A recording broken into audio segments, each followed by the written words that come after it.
Hello friends, कैसे हो आप सब लोग। सबसे पहले तो जो मैं बोलूँगा वो है सॉरी कि आज 5 PM पे मैं वीडियो नहीं ला पाया। सॉरी सॉरी सॉरी, क्योंकि आज यार एक्चुअली थोड़ा फील्ड में ज़्यादा ही काम था।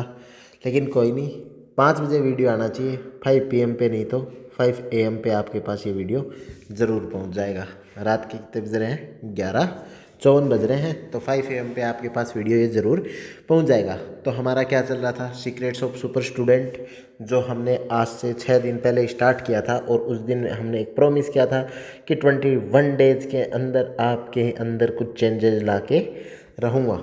उन 21 डेज़ के चेंजेस जो चैलेंज लिया था उसी को हमने कंटिन्यू किया। पहले दिन हमने टाइम ब्लॉकिंग किया, बहुत सारे लोगों ने बहुत अच्छे अच्छे कमेंट किए। फिर हमने पेरेटो डिस्कशन किया, बहुत सही। मॉर्निंग हिट किस तरीके से मॉर्निंग के टाइम को यूटिलाइज़ करना है उसके बारे में डिस्कस किया। फिर पोमोडोरो टेक्निक जो 25 + 5 मिनट्स वाला था, इसके अंदर ये एक कमेंट देखा था मैंने किसी का, तो उसने बताया था कि भैया मतलब ऐसे कैसे हो सकता है कि 25 मिनट्स के अंदर है ना मतलब हमारी पढ़ाई हो जाए। मैं भाई ये नहीं कह रहे 25 मिनट ही पढ़ना है, मतलब पढ़ तो आप ना मतलब कि 14 घंटा लो, लेकिन 25 मिनट्स के ब्लॉक के हिसाब से पढ़ो। फिर मैंने बताया था सब्जेक्ट्स को याद करने के लिए आपको किस तरीके से फैक्ट्स और कंसेप्ट्स के अंदर डिवाइड करना आना बहुत ज़रूरी है। फिर कई लोगों ने पूछा कि सर फैक्ट और कंसेप्ट में कैसे डिवाइड करें। जब अपन इंडिविजुअल एक एक दो दो सब्जेक्ट्स के ऊपर जब चर्चा करेंगे तब अपन इनकी बात करेंगे। फिर इमोशनल इंटेलिजेंस की बात की। अब बहुत सारे लोगों के नीचे ना कमेंट्स ये भी आ रखे थे कि सर आप क्यों नहीं प्रीलिम्स के बारे में भी हमें कुछ बताओ।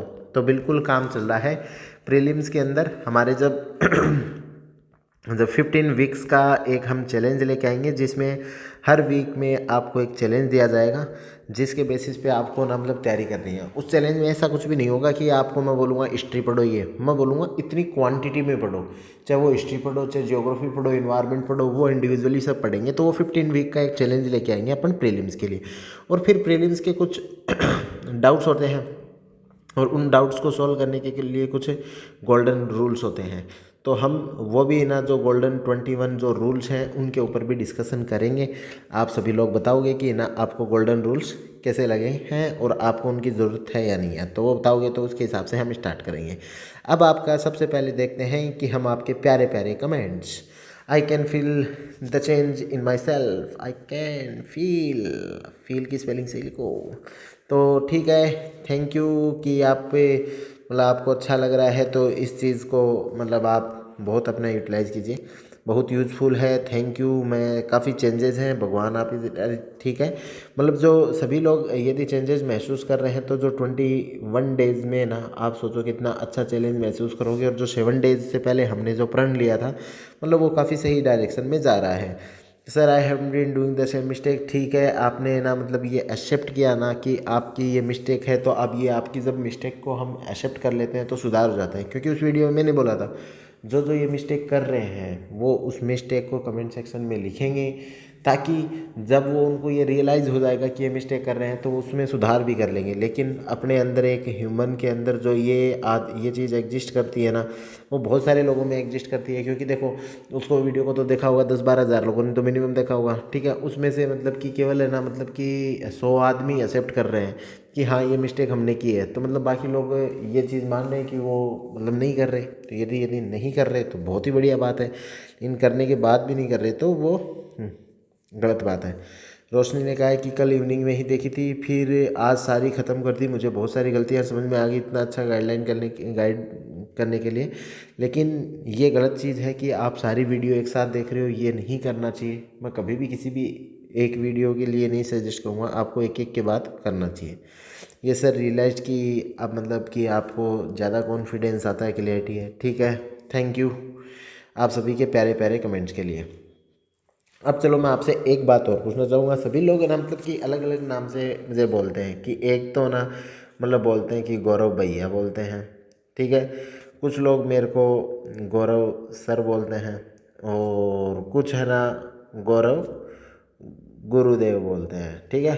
तो अब इसमें से देखते हैं कि ये तो हो गया अपना GB, ये हो गया GS और ये हो गया GG।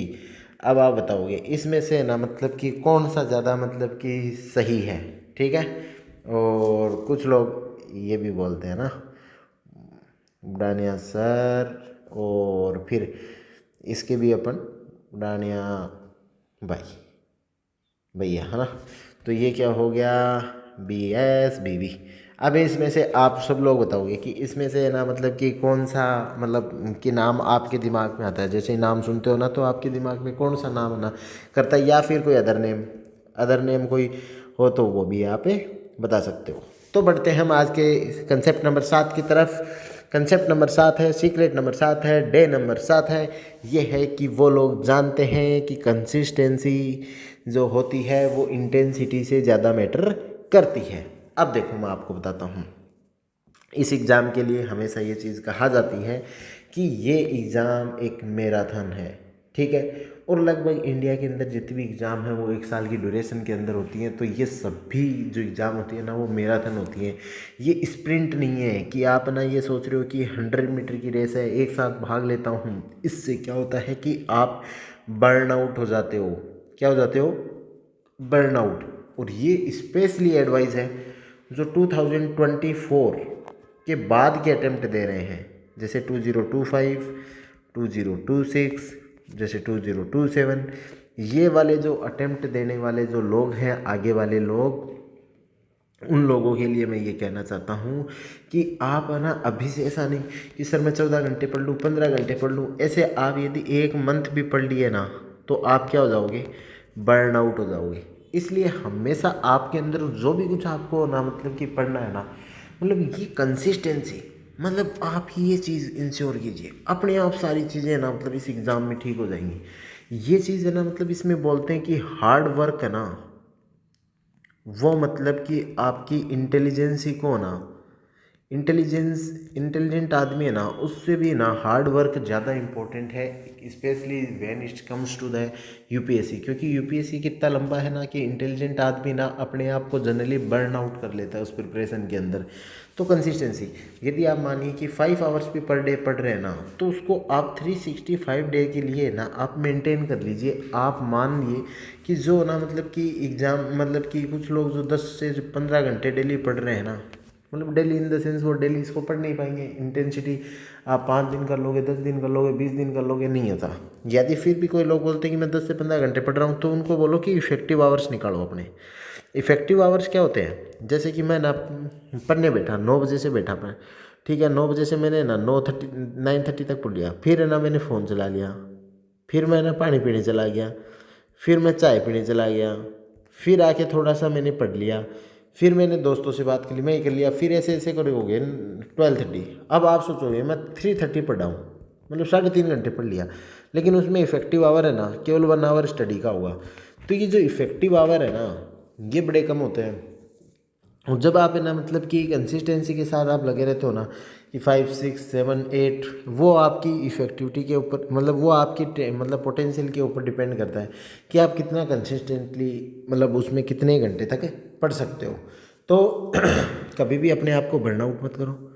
लेकिन अब आप बोलोगे सर कि कभी भी 13-14 घंटा पढ़ने की ज़रूरत नहीं है। अरे पढ़ने की ज़रूरत है बालक। कब पढ़ने की ज़रूरत है, जब आपका एग्ज़ाम क्या हो जाए, एकदम पास में आ जाए। जब आपका एग्ज़ाम पास में आ जाए तब तो आपको देखो पढ़ना ही पड़ेगा। मतलब 1 महीने 2 महीने की दूरी है तो आप ना वो सोचते हो जी 2 महीने पूरी जी जान लगा के पढ़ देता हूँ, बर्न आउट हो गया तो भी क्या है, एग्ज़ाम के बाद रेस्ट करके अपने आप को ठीक कर लूँगा। लेकिन इस एग्ज़ाम में आपको हमेशा ध्यान रखना है कि आपको कंसिस्टेंट होना है, कंसिस्टेंट होके स्टडी करनी है। अब कंसिस्टेंट होने का क्या फ़ायदा है वो देखो। आप जैसे कि ना करंट अफेयर पढ़ रहे हो, ठीक है। अब करंट अफेयर जनरली क्या होता है ना कि ना सारे के सारे करंट अफेयर है ना एक से ना मतलब एक चीज़ है ना मतलब जुड़ी रहती है। जैसे कि कोई वर्ल्ड वॉर हो गया उससे प्राइस इंपैक्ट होंगी ऑयल की प्राइस इंपैक्ट होने से कोई डिफरेंट सेक्टर इन्वॉल्व हो जाएगा, वो सेक्टर की कोई इंडस्ट्री बंद हो जाएगी, उस सेक्टर की कौन बंद होने से कोई ना सोसाइटी के ऊपर फर्क पड़ जाएगा, कोई लोग ना मतलब कि प्रदर्शन करने लग जाएंगे, उससे पॉलिटी के ऊपर सवाल आ जाएगा। इस तरीके से ना सारी चीज़ें क्या होती है ना कनेक्टेड होती हैं। जो आदमी कंसिस्टेंट है जैसे करंट अफेयर के साथ कंसिस्टेंट है वो इन सब के बीच में लिंक पकड़ पाता है और इनको जब इंटरलिंक्ड कर देता है ना वो ही फिर है ना मतलब एकदम स्मार्ट हार्ड वर्किंग होके वो सारी चीज़ उसको दिखती हैं। तो ये एक है ना मतलब कि बात होती है कि कंसिस्टेंसी से आप कुछ भी चीज़ करते हो ना तो वो सारी एक दूसरे के साथ रहती हैं। कंसिस्टेंसी धीरे धीरे क्या है ना कि डिसिप्लिन के अंदर है ना चेंज हो जाती है वो जो बहुत इंपॉर्टेंट एक ऐसी क्वालिटी है जो सिविल सर्वेंट के लिए मान लो कि मस्ट टाइप की है।